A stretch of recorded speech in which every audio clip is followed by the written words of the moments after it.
tous, je suis Harmonie Sopaki, orthophoniste et co-gérante de Cali Peton Formation. Et aujourd'hui, je suis accompagnée par Aurélie Arrojouf. Bonjour. Aurélie, est-ce que tu peux nous présenter un petit peu ton parcours ? Ça marche. Donc moi, je suis Aurélie Arrojouf, je suis kiné dans le sud de Toulouse. Je suis diplômée depuis 2006 et je ne fais que de la rééducation pelvipérinéale, hommes, femmes, enfants, prise en charge de la grossesse et des abdominaux depuis maintenant très longtemps. Je me suis spécialisée après derrière parce que j'ai des ambitions un peu en recherche. Donc j'ai un master en santé publique qui a été validé l'année dernière et cette année je suis en master 2 d'ingénierie en sciences d'éducation à la santé et d'éducation thérapeutique. D'accord. Et justement, c'est le sujet qu'on va aborder principalement aujourd'hui, la rééducation pelvipérinéale en kinésithérapie. Et bien justement, est-ce que tu peux nous dire un petit peu, la rééducation pelvipérinéale, on entend périnée, mais quels organes globalement ça touche? Alors, quand on fait de la rééducation pelvipérinéale, on va s'adresser à la fois à la musculature périnéale qui est en bas de notre caisson, on va s'adresser à la vessie, à l'utérus, au rectum, mais pas que, parce qu'en fait, pour rééduquer correctement cette zone-là, il va falloir aller travailler aussi la sphère abdominale, la respiration et le dos. Donc finalement, c'est pas que le périnée, c'est un peu, pour donner une petite image concrète, c'est un peu comme si le caisson abdominal c'était une maison, que le sol de la maison c'était notre musculature périnéale, les murs devant, derrière c'est les abdominaux, les muscles du dos, et le toit c'est le diaphragme. Et pour que ça fonctionne bien, il faut que tout ça travaille ensemble. Très bien, c'est très clair avec cette image-là du coup. Ça marche bien. Et globalement, quelles sont les principales indications que les patientes vous emmènent quand elles viennent vous consulter? Ça va être des patientes qui vont venir parce qu'elles ont de l'incontinence urinaire d'effort. On va voir après. Ça y est, on est de retour. Donc, on parlait, Aurélie, des principales indications que tu retrouves chez les patientes qui viennent consulter. Donc, je disais, incontinence urinaire d'effort pour les patientes plutôt jeunes, donc plutôt avant 50 ans. À partir de 50, 60, 70 ans, on va plutôt avoir, même 60 ans, de l'incontinence urinaire par urgenturée, donc les patientes qui ont très envie d'aller faire pipi, qui vont faire pipi plein de fois par jour, et qui du coup peuvent aller jusqu'à fuiter. Et souvent un peu après, vers 70, 80, mais aussi ça peut arriver plus jeune, on peut avoir des prolapsus, donc des chutes d'organes. Et donc du coup ça aussi ça va faire partie de nos rééducations au niveau du périnée antérieur. Après il y a le périnée postérieur, mais c'est encore autre chose dans la prise en charge. Et le prolapsus, il n'arrive pas après forcément une grossesse, il peut arriver à plein d'autres moments de la vie finalement. Donc une des périodes, c'est après la grossesse, une des périodes clés, mais après on a la ménopause, c'est aussi une période clé. Il y a un relâchement des organes peut-être. Au niveau musculaire et ligamentaire, qui du coup enclenche une chute de ton organe. D'accord. Donc effectivement, là, c'est un autre motif. Et après, on va avoir des patientes qui ont une incontinence urinaire mixte. Ça veut dire elles ont et de l'incontinence à l'effort, quand elles rigolent, quand elles sautent, quand elles font du sport, etc. Et de l'urgence, donc besoin d'aller faire pipi régulièrement. D'accord, très bien. Et aujourd'hui, est-ce que tu observes une différence dans la prise en soin, par exemple? On a peu parlé de la femme enceinte et on va y venir. Est-ce que tu observes une différence entre la rééducation que tu vas proposer avant et après l'accouchement? Alors, avant, ça va dépendre de la symptomatologie, bien sûr. Donc, si ma patiente, elle vient avant une grossesse, par exemple, une femme, elle peut consulter à tout âge de la vie pour de la rééducation périnale. On va avoir des adolescentes qui peuvent venir consulter parce qu'elles ont des incontinences urinaires d'effort ou de l'urgenturie. On peut avoir des patientes qui, avant la grossesse, elles vont consulter parce qu'il y a une incontinence. Donc là, en fait, ma prise en charge, qu'elle soit avant ou après la grossesse, va s'intéresser à la symptomatologie. Des fois, on va avoir des patientes qui vont venir pour finalement juste faire un bilan, pour voir comment il est mon périnée. Et ça, c'est assez intéressant parce qu'on va pouvoir lui donner plein de clés et faire probablement que notre rééducation en postpartum soit plus courte, plus efficace et avec moins de problématiques. Donc ça va vraiment dépendre de la symptomatologie. Est-ce qu'il y a une symptomatologie ou est-ce qu'on vient pour juste faire déjà un premier bilan pour voir à quoi ça correspond? Parce que, je rebondis sur ce que tu viens de dire, souvent on va avoir les patientes en postpartum secondaire, qu'on va avoir en rééducation périnéale, qui vont nous dire, nous on va bilanter, on va dire voilà, votre périnée il est comme ça. Et elles nous disent, mais est-ce que c'est l'accouchement qui l'a fatiguée, qui l'a abîmée? Et en fait, étant donné qu'on n'a pas de bilan initial, on n'en sait rien. On ne sait pas comment était le périnée avant. Donc si on a ce bilan avant, ça nous permet de dire, voilà, il était comme ça on veut récupérer ça. Si on n'a pas ce bilan, eh ben on sait ce qu'on voudrait récupérer et puis on va s'attacher à aller vers cette récupération-là. Et aujourd'hui, est-ce que scientifiquement, on sait justement si j'imagine que mieux est notre périnée avant la grossesse et plus on a des chances de récupération correcte et rapide après la grossesse? Alors ça, c'est un fait. Si on est déjà incontinente avant la grossesse, on a plus de risque d'avoir des incontinences après la grossesse. D'accord. Ça, c'est un fait. Après, le fait d'avoir plus de force musculaire au préalable, probablement, au-delà même de la force musculaire, d'avoir une meilleure compétence au niveau de ces 4 éléments du caisson dont on parlait, probablement que ça va nous permettre de mieux comprendre comment ça fonctionne en postpartum et donc d'avoir une rééducation qui sera plus efficace. D'accord. Ça se calme, très bien. Et j'avais une autre question, que j'ai perdue en t'écoutant, mais qui va peut-être revenir. Oui, ces femmes qui viennent vous consulter avant l'accouchement, avant la grossesse même, elles sont envoyées par un autre professionnel de santé ou c'est quelque chose qu'elles ont lu ou elles sont sensibilisées Elles ne sont pas beaucoup. J'imagine, mais du coup je trouve ça très très chouette. Une minorité de patientes. Mais c'est un et en fait, très souvent, mais en fait, la sécurité sociale ne rembourse pas la prévention. D'accord. Donc, quand elles viennent, normalement, on ne devrait pas faire cette prévention-là. C'est pas dans... En fait,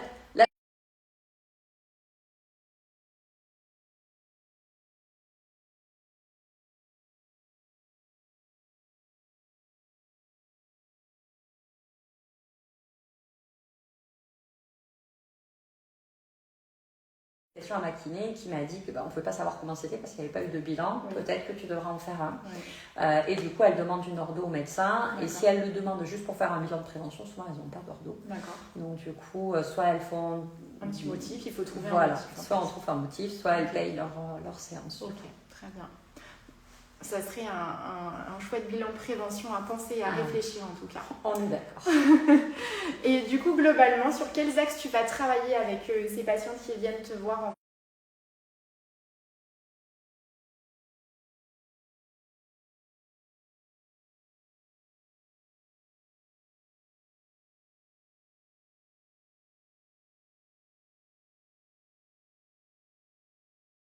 de la patiente et ce qui pose problème. D'accord. En gros, ça nous permet de dire, ok, c'est une incontinence urinaire d'effort ou c'est une incontinence urinaire par urgenturie ou ça a l'air plutôt d'être un prolapsus.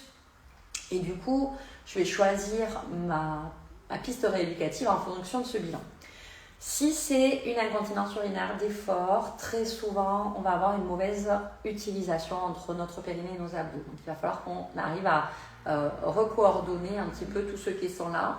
Si c'est une incontinence urinaire par urgenturie, souvent on est plutôt sur de la rééducation au départ comportementale, donc réapprendre quels sont les temps normaux entre deux mictions, réapprendre savoir qu'il y a des aliments et des boissons qui vont être excitantes, apprendre à faire une contraction périnéale correcte pour recruter un réflexe qui s'appelle le réflexe 3 de Mahony qui nous permet de calmer la vessie et de faire que je vais avoir moins d'envie et que je vais pouvoir retarder ma miction. Donc en fait, selon le profil de ma patiente, je ne vais pas travailler forcément sur la même chose, mais dans tous les cas, il y aura toujours une intégration du périnée à la totalité du caisson à la fin. En gros, on veut qu'à la fin, la patiente, elle ne soit pas en train de travailler que son périnée, qu'elle comprenne que le périnée travaille avec les autres éléments de la maison. Et aussi, tu parlais de conseils d'hygiène de vie, du coup. Je pense que ça... ça, c'est la base, parce que de toute façon, une patiente qui ne boit pas dans la journée, qui ne fait pas pipi correctement suffisamment de fois, donc par exemple, c'est pareil pour une patiente qui a de l'incontinence urinaire d'effort. Si elle va faire pipi 2 fois dans la journée, quand elle va avoir un fou rire, elle peut potentiellement se faire pipi dessus, parce qu'elle n'a juste pas vidangé sa vessie comme il aurait fallu qu'elle le fasse. Donc de fait, il va y avoir des problématiques à identifier pour ça. Oui, très bien. Et tu disais aussi quelques méthodes finalement comportementales. Oui, on va avoir par exemple sur l'urgenturie, la patiente, on va lui expliquer que les mictions, elles sont censées avoir lieu entre 2 et 3 heures, jamais moins de 2 heures, jamais plus de 3. Et donc du coup, ça, on va lui donner des calendriers mictionnels à remplir, on va lui donner des clés, notamment cette contraction périnéale correcte pour retarder les mictions petit à petit, pour nous permettre d'avoir ces mictions qui arrivent dans des délais qui sont normaux et pas une mission toutes les demi-heures ou toutes les heures. Très bien.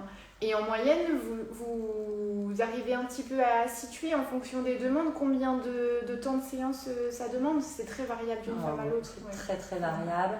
Alors le gros avantage, c'est que c'est des patientes qui travaillent beaucoup parce qu'une incontinence urinaire, c'est quelque chose qui gêne. On est motivé. Donc on fait bien ces exercices pour l'incontinence urinaire. En gros, on se fixe 15 séances. Et à 15 séances, on refait un bilan. D'accord. Et en fait, là, on regarde si c'est mieux. Si c'est mieux et que la patiente, elle trouve qu'on est très bien, on peut arrêter. Si on trouve que c'est mieux, mais qu'il y a encore des choses à récupérer, alors soit nous le kiné, soit la patiente, on peut continuer un peu plus, voire avoir un renouvellement. Si on trouve qu'il n'y a pas eu d'amélioration, on va renvoyer vers un autre pro de santé parce qu'on peut avoir un déficit anatomique qui fait qu'on doit aller voir un urologue parce qu'en fait, on a un tissu qui n'a pas bien fonctionné, qui a lâché, et donc du coup, il va falloir probablement aller chercher plutôt des interventions chirurgicales. D'accord. Donc c'est principalement ce professionnel de santé-là avec lequel tu travailles, ou il y en a encore d'autres? Non, ça va être les uros, les gynécos, beaucoup.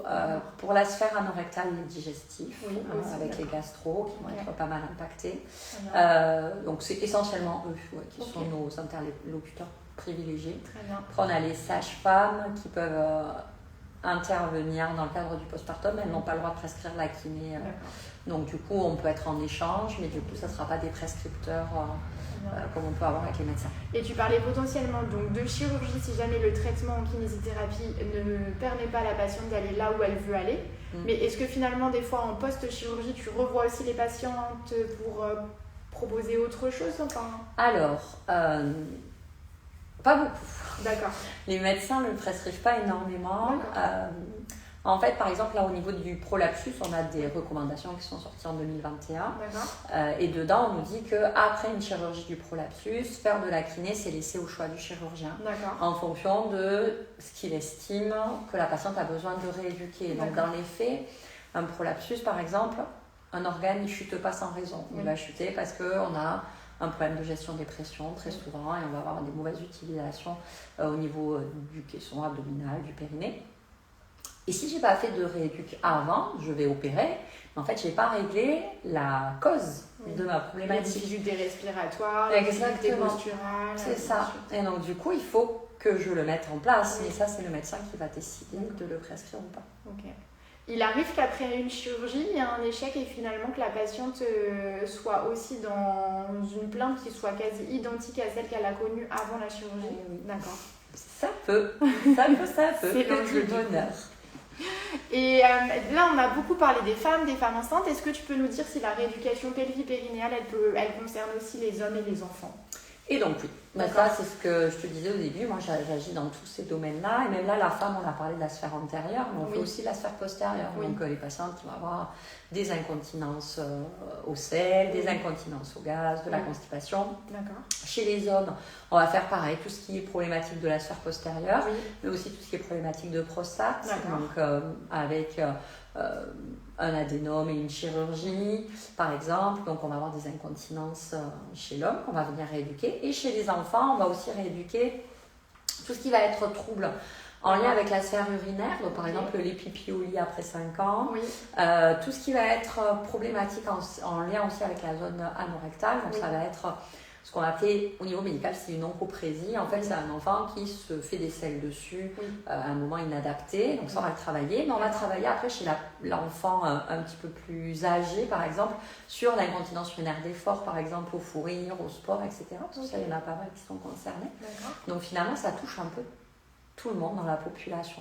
On est vraiment amené à avoir toutes les tranches d'âge. Et là, tu me fais écho à mon patient que j'ai vu aujourd'hui. Donc, je t'en parle parce que du coup, c'est intéressant, je trouve. C'est un petit patient que j'ai rencontré en bilan orthophonique à nouveau. Je le connais depuis longtemps. Il vient pour un trouble articulatoire. C'est la première demande, donc un stigmatisme sur le SESE avec une langue qui arrive entre les dents. On avait réussi à travailler un petit peu et puis la maman, elle me recontacte au bout d'un an en me disant Harmonie, le travail n'a pas tenu et aujourd'hui, on est à nouveau dans une problématique articulatoire. Et puis finalement, en creusant, je retrouve ma problématique oromyofonctionnelle. Donc c'est un petit garçon qui respire par la bouche, qui mastique peu, qui a du coup des problèmes au niveau occlusion dentaire. Il est en supracclusion. On trouve maintenant un articulé qui est pas bon et qui nécessite l'arrivée d'un orthodontiste. Et je pose des questions sur le sommeil, qui a été aussi testé parce qu'on pouvait suspecter à un moment des apnées du sommeil et visiblement il n'y en a pas. Par contre, il garde une énurésie la nuit importante avec aujourd'hui à 6 ans des couches qui ne suffisent plus à éponger le pipi. Et puis j'en viens à creuser sur la propreté de jour et en fait la maman me dit mais de toute manière Harmonie, la propreté de jour je la considère comme pas vraiment acquise parce que il y a des fuites de pipi très fréquentes la journée en fait quand il en souffre parce qu'il rentre de l'école en disant qu'il sent le pipi en fait, c'est pas du tout agréable ni pour lui ni pour les autres. Donc là ça m'a fait tu vois penser aujourd'hui à toi, à notre interview de ce soir et je me suis dit mais il faut peut-être que je l'envoie vers une kinésithérapeute qui fait la pelvie périnéale pour les enfants. Tu ne régleras jamais l'énurésie si tu ne règles pas déjà les problématiques de la journée. Ouais, très bien. C'est la première chose à faire. Et ben voilà. Donc oui, il faut. Donc 6 ans. Vous commencez à partir de quel âge chez les enfants? 5 ans. Ouais. Avant 5 ans, on a une immaturité au niveau des systèmes. D'accord. Et donc du coup, on considère qu'on ne peut pas vraiment agir. Et en plus, les enfants c'est compliqué de leur expliquer ce qu'on attend d'eux, etc. Donc avant 5 ans, il n'y a pas d'intérêt. Ok, très bien. Et du coup, dans la prise en soin, est-ce qu'il y a une grande place ou une grande conséquence de l'investissement des exercices à réaliser à la maison? Bien sûr. Oui. Là, c'est la base en fait. Alors un peu moi, dans toutes les rééducations que je fais autour de la femme, je leur dis que moi, je suis là pour semer des graines et que c'est à elles de les faire pousser. Oui. Et en fait, si elles ne font pas les exercices, si elles ne comprennent pas la bonne gestion des pressions, etc., ça ne fonctionnera pas. Après, comme on disait tout à l'heure, c'est une problématique tellement importante qu'elles lui font. Oui, elles sont motivées, elles comprennent avec un peu d'éducation thérapeutique. Ah oui, on n'est pas du tout embêté avec elles versus d'autres pathologies, elles le font très bien. Et très bien. Et aujourd'hui, du coup, on a déjà parlé d'un petit peu de prévention là en France tout à l'heure avec un bilan préventif que certaines patientes demandent à leur médecin ou essayent d'obtenir. Comment tu situerais la prévention aujourd'hui en France quant aux problèmes pelvipérinéaux? C'est assez tabou quand même de parler. Inexistant. C'est inexistant. Complètement inexistant. Il n'y a rien du tout en prévention. Alors, non, je mens.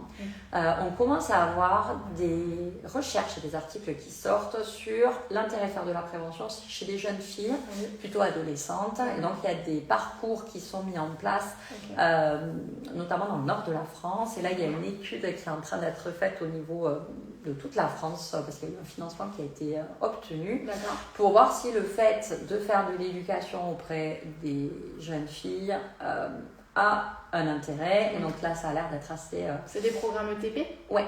Donc c'est assez intéressant. D'accord. Super. Du coup,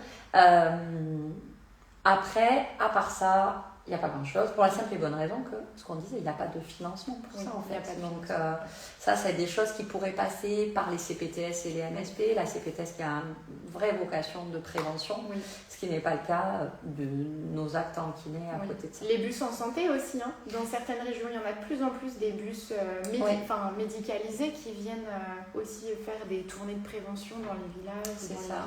Mais ça, on en a, pour le périnée, à ma connaissance, on a. Non, pas en France. Très bien. Et selon toi, quels autres professionnels de santé pourraient jouer un rôle dans la sensibilisation et dans la prévention des troubles pelvipérinéaux chez la femme, chez l'homme, chez l'enfant? Là, tu vois, je me suis dit, je suis orthophoniste et en fait, je pense qu'on est beaucoup à travailler en neuromyofonctionnel. On classe souvent les problèmes d'énurésie dans les apnées du sommeil, mais là, pour le coup, tu vois, on l'a déjà investigué. Et je pense qu'on n'est pas beaucoup à penser que la rééducation pelvipérinéale en kinésithérapie pourrait être proposée à ce type de patient. Donc déjà, l'information, c'est la base. Informer que ça se fait. Donc ça, c'est assez important. Après, tous les professionnels ont un rôle de toute façon dedans, pas de minimisation, d'avoir l'écoute qui est là, parce qu'effectivement, tu le disais, c'est un sujet assez tabou. Et donc déjà, le moment où la patiente va s'autoriser à en parler avec son médecin ou avec sa sage-femme, ça va lui demander du temps avant de le verbaliser. Donc il faut que finalement les professionnels soient assez ouverts à la question et peut-être la posent plus facilement aussi, parce qu'en fait si on ne pose pas la question, la patiente ne va pas forcément l'aborder toute seule. Donc probablement qu'il y a un intérêt d'information de tous les professionnels de santé pour que la question soit systématiquement posée. De la disponibilité aussi. Et puis, il faut comprendre que quand même l'incontinence urinaire, dans l'âge avancé, c'est un des facteurs d'entrée en dépendance en fait. Donc si on gère correctement la continence des personnes, on aura moins d'entrées en dépendance et moins de problématiques du coup. Donc ça, c'est vrai que si on en prenait tous un petit peu conscience, on pourrait réorienter des patients qui auraient des troubles à ce niveau-là. D'accord.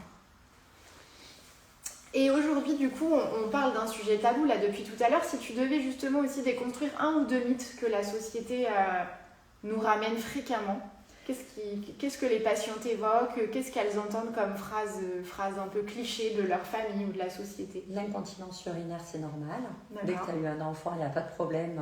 Okay. Quand je fais du sport et que j'ai des fuites, c'est normal aussi. D'accord. Donc ça, c'est quelque chose d'absolument anormal. Oui. Et donc, du coup, c'est important d'expliquer aux patientes que non, pas du tout. Il y a pas, je ne suis pas censée faire du sport et fuiter. Un exemple typique, là, on a le crossfit, qui est un sport qui a pris beaucoup d'essor. Et quand on regarde des compétitions de crossfit avec des crossfitteuses, on les voit qui se font pipi dessus. Et quand on les interroge à la fin, en occasion des interviews, des gens qui viennent les voir en leur disant, mais quand même, là, sur l'effort, vous vous êtes fait pipi dessus. Et elles vont dire, ben oui, c'est normal, avec l'effort que j'ai fait, forcément. Ben non, en fait. Donc ça, c'est pas possible de penser que l'incontinence urinaire... La règle, ça serait même, dans tout effort physique, peu importe en fait le degré d'effort, les sphincters, on ne doit pas fuiter. Les sphincters sont suffisamment fermés pour contenir...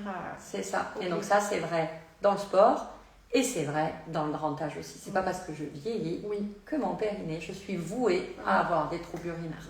Et donc ça, c'est je pense les deux gros mythes de faire du sport et avoir des fuites, c'est normal, et vieillir, avoir des fuites, c'est normal.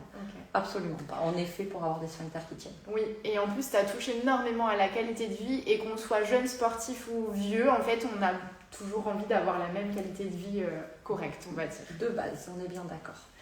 Et bien super Aurélie, je te propose qu'on aborde un petit peu la formation que tu proposes chez Calipeton, puisqu'on l'accueille 2 fois l'année prochaine. On aura le plaisir de retrouver Aurélie du coup pour sa formation rééducation pelvie-périnéale en kinésithérapie, les bases, à la fois à Toulouse en février 2026 et à Vannes en mars 2026.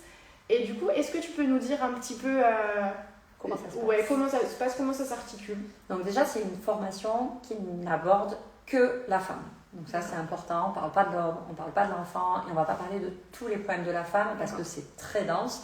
Donc on ne parle finalement que de la prise en charge de l'incontinence urinaire d'effort, par urgence, la mixte et le prolapsus. Et c'est déjà bien suffisant. Ça vous occupe pendant 4 jours. Oui, donc c'est 4 jours de formation, effectivement. Le premier jour, c'est pas le jour le plus rigolo. C'est un jour où on est obligé de faire de l'anatomie, de la biomécanique, de la physiopathologie, comprendre comment fonctionne la zone.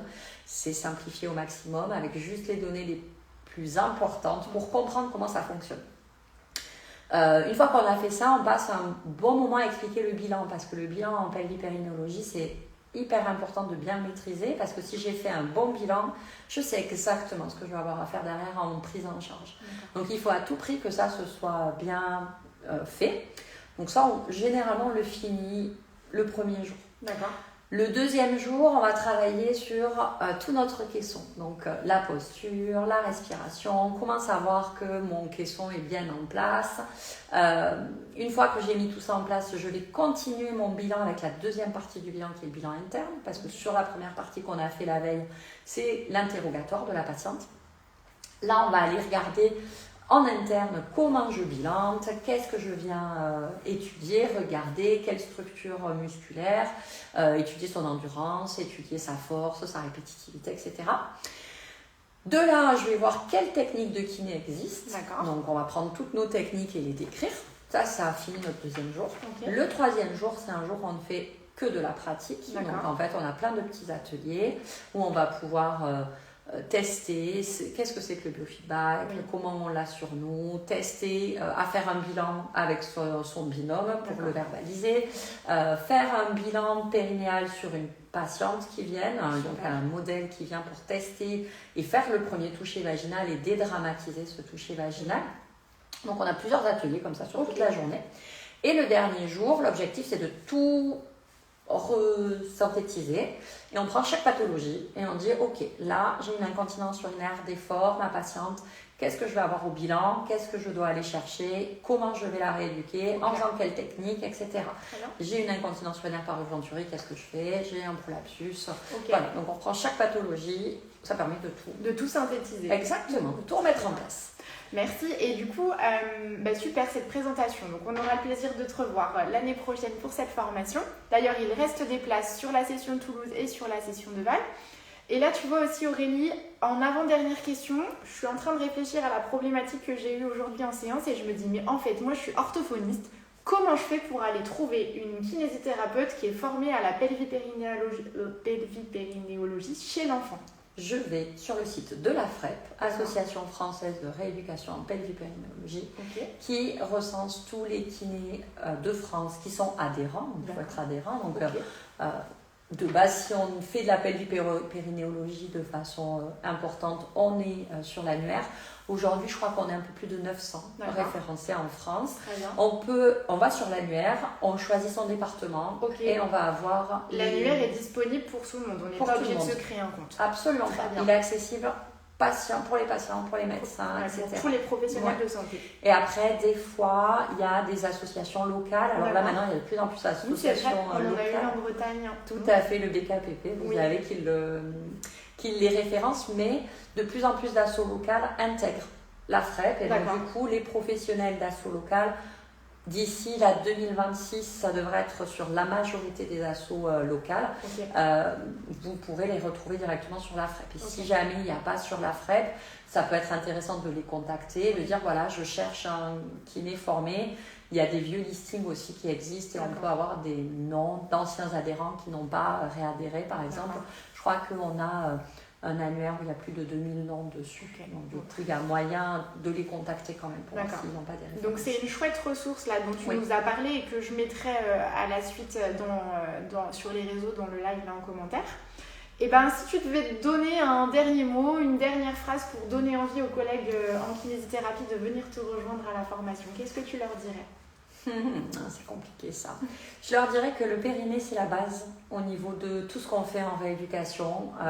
Une patiente qui a un problème de cheville, par exemple, et qui a un défaut périnéal, vous ne pouvez pas rééduquer correctement la cheville avec un défaut périnéal. Le périnée, c'est vraiment la zone centrale du corps. Il ne travaille pas tout seul, il travaille avec le dos, les abdos et la respi. On sait que les patientes qui ont des lombalgies ont plus d'incontinence urinaire aussi, donc c'est une pathologie qu'on rencontre beaucoup. Et c'est important d'avoir à minima des bases, même si après on ne veut pas faire de travail interne, c'est quand même important d'avoir toutes ces informations pour pouvoir conseiller les patientes.